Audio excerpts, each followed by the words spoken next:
Hello, and welcome.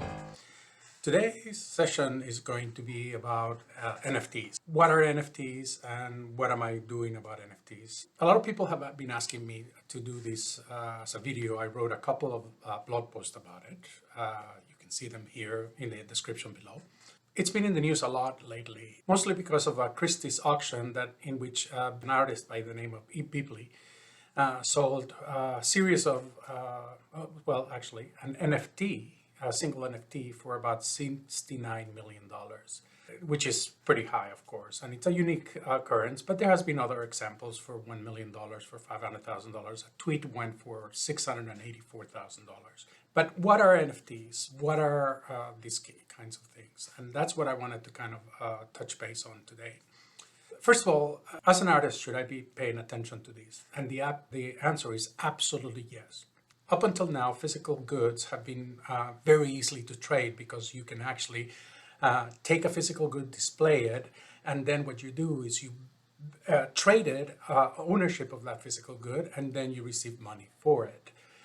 This has left a lot of the digital artists outside the loop on this trading facility. Anywhere from photography to digital artists that create art to musicians, it's become difficult to track, to maintain, to police. So NFTs is a way to establish ownership over digital properties, digital files, and then be able to protect it using crypto technology, record that ownership inside what is called the blockchain technology, which is an immutable public ledger available for anywhere in the world to confirm the ownership of it. So digital artists are no longer left in the outside the marketplace, the world, and the digital piece is converted into a one-of-a-kind verifiable asset that can be traded and ownership traced. This is fairly new technology. The standards have been around for a while, and they are improving as well. The concept of blockchain already changed the world, and its applications or use cases have been increasing multiple fold over the last 2 to 3 years. The most common blockchain out there for NFT trading has been Ethereum, but by no means is the only one. There is also Tezos, Matic or Polygon, and many other blockchains out there. Right now, the learning curve to get into selling or buying NFTs is quite difficult and steep. You need to know about crypto technology. You need to know about digital wallets. You need to know about marketplaces. You need to know about how to create them. And every single one of these elements is changing on a daily basis. Prices of cryptocurrencies vary. Blockchains charge you different fees or gas fees to publish and update their specific blockchains. Ethereum is the most expensive one of all because it's very, very commonly used. And the marketplaces charge you also fees. Some of the marketplaces out there allow you to create a listing for an NFT, but it is not actually created until the NFT is sold. And it doesn't go into the blockchain until it is sold. So the gas fee is paid by the buyer. There is one particular marketplace that I am very excited about, which is Apricot Marketplace, that it hides all of these complexities and I have a video, check it out on the bubble above, that explains how in that marketplace you can create, sell, and buy an NFT using your credit card. It hides all of the complexity associated with it. Just yesterday, eBay announced that they were also going to start selling NFTs from approved marketplaces. So that is very exciting. So the complexity, which has been a very big blocker and detractor of getting into this space by digital artists or by collectors, is disappearing, and that friction between the complexity of the technologies and the ability to buy and sell in the open market, it is disappearing, which is fantastic news for everybody. Speaking of marketplaces, Apricot is just the first one that it really is easy for anybody to buy and sell NFTs, but there's many that have been around. The most popular one out there is probably OpenSea. There it has thousands of NFTs available for sale, but there is also Rarible, Cargo, Mintable, Maker's Place, and Nifty, and many, many others. I have an entire list of all the marketplaces that I've done in my research in a link in the description below. So check it out. I also have a series of blog posts that I have created to document this journey. I started with my first NFT on March of 2021. It was this one right here. I sold my first one 2 days later. I don't know who bought it. It was not for high price. It was just basically a test in order to see the entire transaction. Since then, I bought a couple of people's NFTs to collect. So I'm also a collector. And of course, I'm an artist and a digital artist. And I have placed many more NFTs in different marketplaces to see which one I get more views and those kinds of things to understand it. Which brings me to the point of what am I selling? So I'm not selling the original pieces of work or the copyrights to the original pieces of work. If you're an artist, you have an original, and then from out of the original, you make copies that you put in postcards or you put in different places, print them on canvases, on those kinds of things. So what you're selling is a unique digital copy of that version of the piece of art. Now, you can sell with it the copyright of it, or you can just sell it as a copy.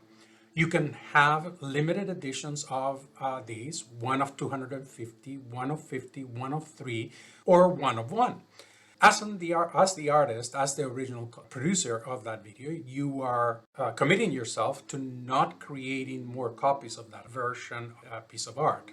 So that is what you are selling. Now, so the buyers are agreeing to buying that one copy, and they have the ability to resell that one unique copy just like you would a piece of physical art. It's just in digital format. That is what NFTs are, and it can be anything in digital. Which brings me to the point of misconception that you are selling the rights to that original copy, which is not correct.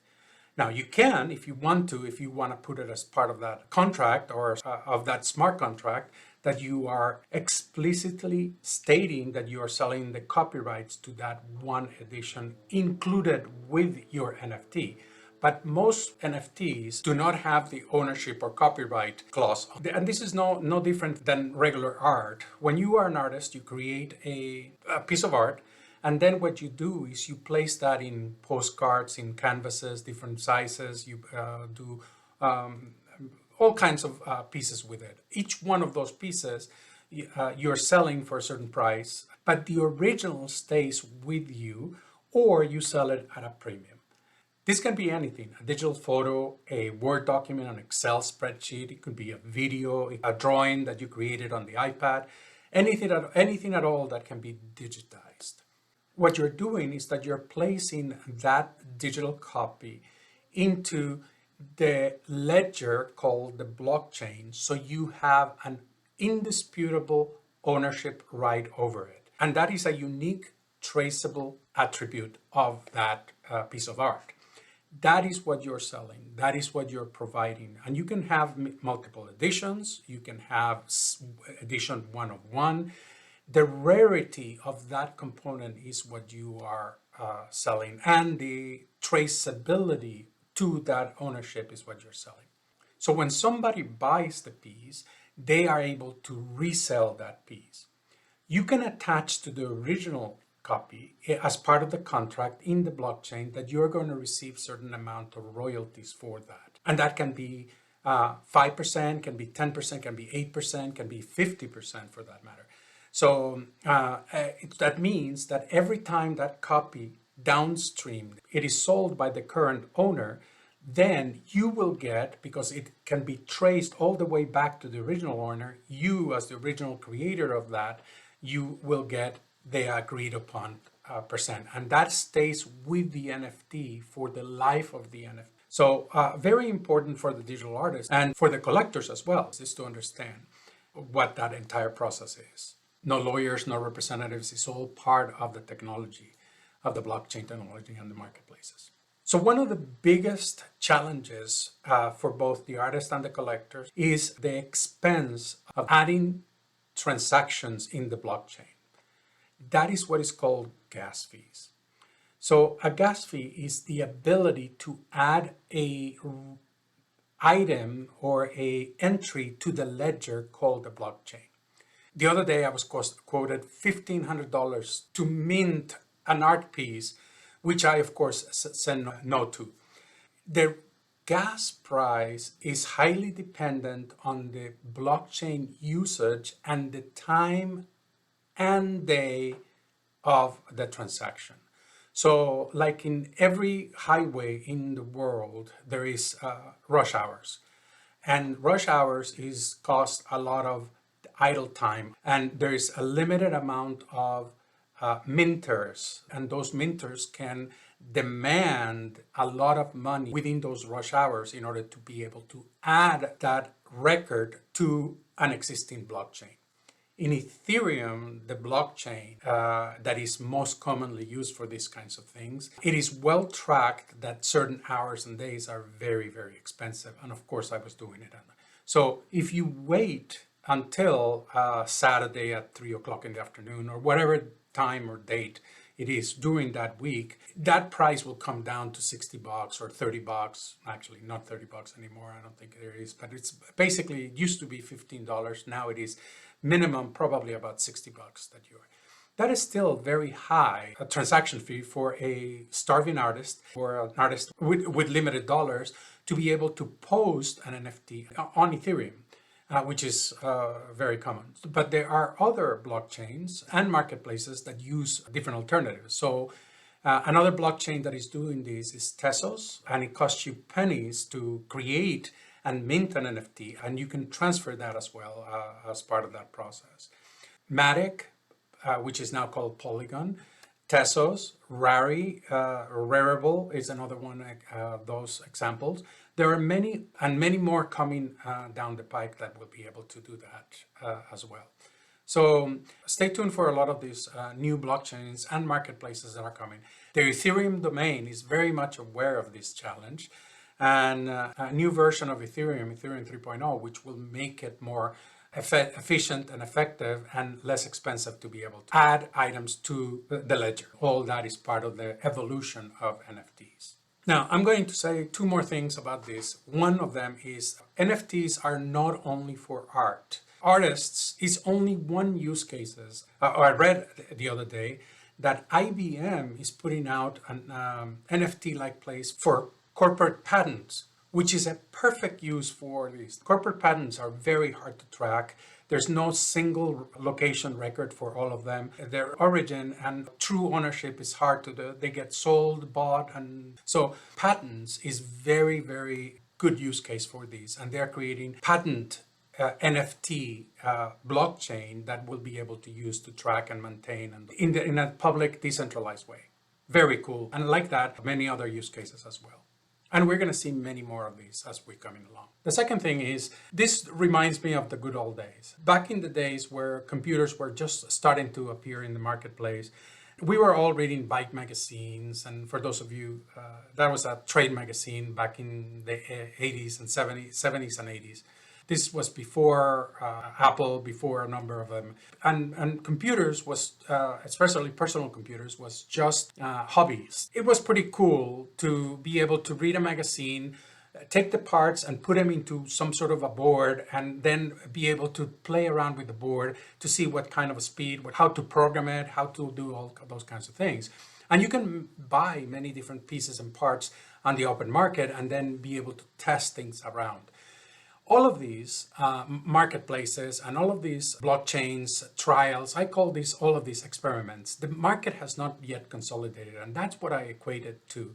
Back to the good old days. The internet was the exact same way. Nobody knew what the World Wide Web was. Now we all call it the internet today, but really the internet is a collection of protocols and technologies that came together to form what we call today is internet. And everybody can post anything they want to that. They need to know a little bit about technology, but essentially there's many applications out there. Everybody can do social media and all those. So it has consolidated to the point that it's second nature to most of us in the world, and it is prevalent technology out there. I think that's where we're heading with the NFTs, all these experiments that we have going. Many will fail, many will consolidate, and only the strong ones will prevail. But ultimately, it's going to be moving civilization to the next step of evolution, which is in great part is a digital civilization. Everything is being digitized. So it's pretty exciting to be able to be a part of that, even in a small form. I am part of the blockchain, actually multiple blockchains already, and my art is out there. I love it. I love researching, understanding, trying to understand it. There are things that are just blowing my mind, use cases. So check out my series of blog posts and subscribe to this channel if you haven't already, as well as follow me on Instagram and Twitter. Have a great day. Cheers.